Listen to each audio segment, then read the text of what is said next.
Saat gece 3. Evdesin. Çok az malzemen var. Ama inanılmaz açsın ve çok güzel bir şey yemek istiyorsun. Ocağın altı en yüksek şekilde yanıyor. İmkanın varsa mutlaka çelik tava kullan. %100 2 katı daha lezzetli olması için ocağın ısısını orta ısıya getiriyorsun. Tereyağı.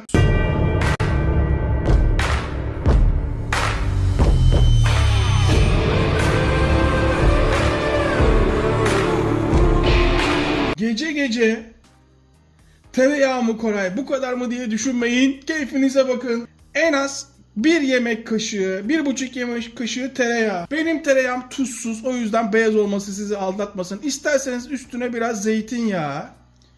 Biber, kesinlikle soğan kullanmıyoruz. Biberlerin hemen kafasını keserek sizden istediğim sadece şu içindeki fazla çekirdeği çıkarmanız.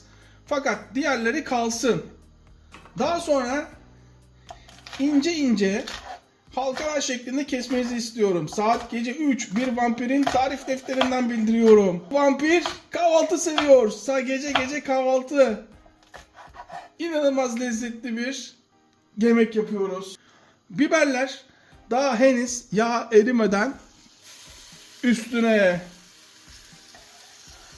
İşte bu. Biber oyun içine girdiği anda hemen tuz. Fakat tuz daha sonra yine kullanacağız. Şurada sırasını beklesin. Domates.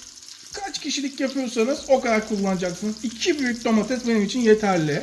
Hatta şunu kullanalım. Bu daha yumuşak. Kahvaltılık. Bak, tereyağı eridi. Hareketlerimize dikkat edelim. Hemen ortadan 2'ye bölüyorum. Tekrar 2'ye bölüyorum. Küçük parçalara bölüyorum. Çok da ufak yapmıyorum. Dikkat edin. Suyunun tamamen içinde kalmasını istiyorum. Bütün her şey 10 dakikada bitecek. Domatesler. Ufaktan tezgaha bir sil. Artık şimdi karıştırabiliriz. Şimdi karıştır. Domates işin içine girdiği anda çok az şeker. Çok az ama. Bu asiti kırılsın diye değil. O tamamen bir şehir efsanesi, lezzet vermesi için. Asiti falan kırılmaz. Yıllardır anlatan hikaye. Hemen tekrar tuz. Baharatları yarım çay kaşığı kırmızı toz biber ve kırmızı pul biber. Fakat fazla kalmamış. Yarım çay kaşığı en az düşünün. Hemen o da içine. Çay kaşığının ucuyla karabiber. Bütün baharat bu. Bütün baharat bu. Fakat Koray diyor, domates diyor, biraz az geldi diyor gözüme diyor. Hemen diyor bir yarım domates daha diye ilave eder misin diyor. Tabii ki diyorum, seni kıracağıma kafamı kırarım diyorum. Çakallık yapma diyorum, daha fazla isteme diyorum. Çakallık yapmasına izin vermiyorum, yarım domatesi köşeye alıyorum. Yani toplam 2,5 domates kullandım, büyük. Tekrar şöyle bir karıştırıyorum. Hep orta ateşte yapıyorum. Çünkü burası iş yeri değil. Bizim ocaklarımız orta ateşi kaldırır. Domatesin iyice içinde yumuşamasını bekliyorum. Kaşar peyniri. Ayağa kalkın, her zamanki gibi 2 dünya savaşı görmüş. 1 kurtuluş savaşı görmüş. Saygı hak eden rendemiz. Başka rendemiz var yok mu? Var ama bu çok iyi iş görüyor. Ha, bu arada size genelde marka göstermem ama şuna dikkat edin. İnanılmaz lezzetli oluyor böyle yemekler içinde. Kahvaltıda da yiyebilirsiniz. Sizi şaşırtacak bir lezzette. Ama 40 yılın başı tadı kötü çıkıyor. Yani 10 tane 9 tanesi iyi, bir tanesi kötü çıkıyor bugüne kadar denediklerimde. Markaya uyarıyorum ama mutlaka denemenizi tavsiye ediyorum. Şimdi rendenin en kalın tarafıyla rendeyi kullanmayı da öğrenelim. Şu şekil yaparsanız altına kat kullanmak zorundasınız. Ama bu şekil yaparsanız ne kadar çok kaşar peyniri o kadar lezzet. Evet, bu kadar yeterli. Şu da göz hakkı, açın ağzınızı. Şimdi bakın. Hemen altta toplağını şöyle ayırıyorum. Bu arada hemen bir çeki düzen verelim. Hemen bir çeki düzen verelim. Gece gece neye benzedi sizce? Bak şimdi anlayacaksınız neye benzediğini. Kovboy filmlerini hatırlıyor musunuz? Clint Eastwood çok adam harcadı böyle. Biraz daha saygı duyalım meftaya. Biraz daha toparlayalım etrafı. Daha iyi anlayacaksınız görüntüyü. Nasıl?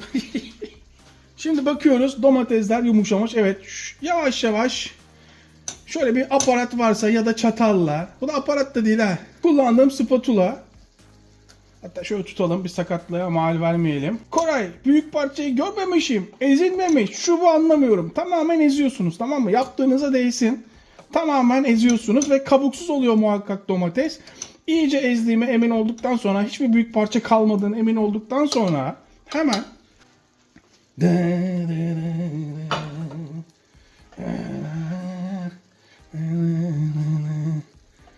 Koray, çok fazla kaşar koymadım mı? Koydum, çünkü burası ev.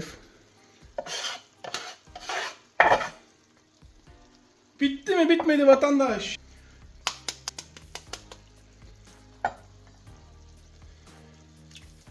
Sırasını ayırıyoruz. Eyvah. Şöyle tam ayıramadık bunu. Hemen sarısı böyle. Bir tane daha atacağız. Ve sarısı böyle. Bunu kapağını kapat, başka bir şey de kullan. Ne de kullanacağım hiç beni ilgilendirmiyor. Kafanıza göre. Ve artık sadece karıştır. Sadece karıştır. Ukalalık diyebilirsiniz ama şunu hiçbir Samsun'da çakallı menemencisinde bile yiyemezsiniz. O kadar doğru yaptık ki ve o kadar lezzetli olacak ki şaşıracaksınız. Yemekten anlayan arkadaşlar şunun renginden, kıvamından ne olduğunu anlamıştır. İyice karıştırdıktan sonra bunun bir kez daha böyle bir sağdan soldan pötür pötür hava kapartıcı çıkarmasını istiyorum. Temizde çalıştık, görüyor musunuz? Etraf dağılmadı ve artık pişti. Şunun lezzetsiz olma şansı var mı? Biraz daha kuru isteyen kuru yapabilir ama benim size tavsiyem kurutmamanız. Hemen altını kapatalım ve şunun tadına bakalım. Ne dersiniz? Evet. Artık 3 parmak tekniği. Ekmeğimi böldüm de yedim. Ay ay ay, öyle bir şarkı var değil mi?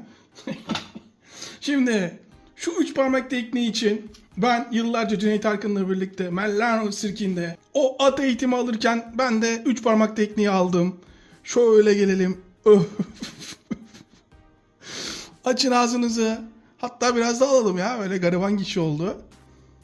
Ama bu dünya yakarsa garibanlar yakar. Dikkat edin. Ona göre açın ağzınızı.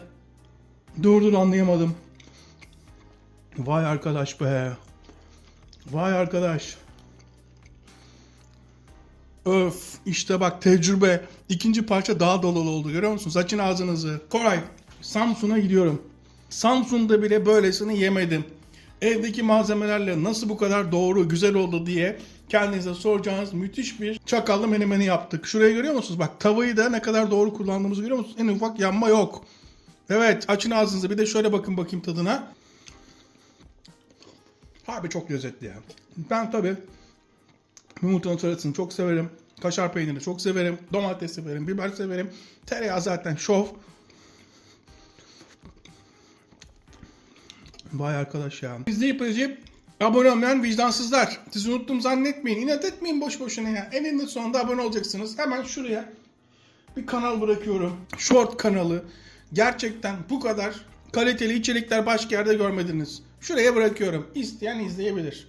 Hepimize eline sağlık. Tekrardan herkese selamlar, afiyet olsun.